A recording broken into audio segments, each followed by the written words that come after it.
Ang masasaksihan ninyo ay isang istorya tungkol sa Barangay Bagong Hasa. Ang Barangay Bagong Hasa ay isang masayang pamayanan na binubuo ng mga estudyante, manggagawa, tindera, driver, at ina, kapatid, anak. Ang programang ito ay rated PTK. Pakiusap, tumawa kayo.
Bihira ang pagtulan sa Barangay Bagong Hasa.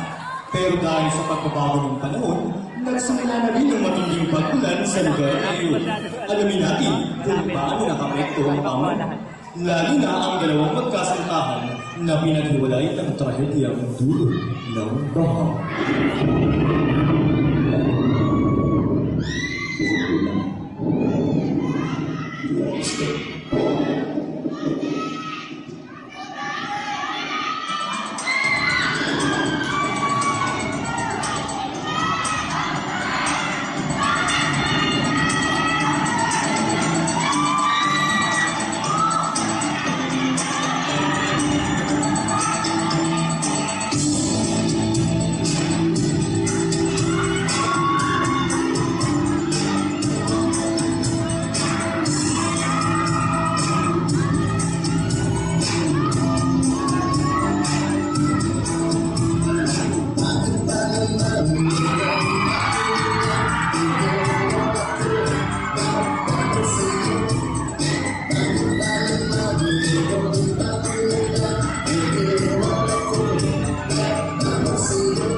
Magsasaka na iniwan rin ang kanyang pinakamamahal.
asawa niya yung nawala, kalabaw pala.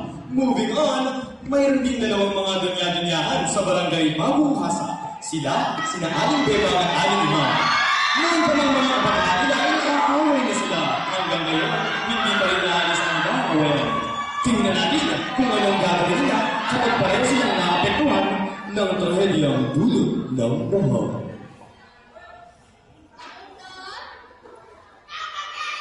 Pakunda!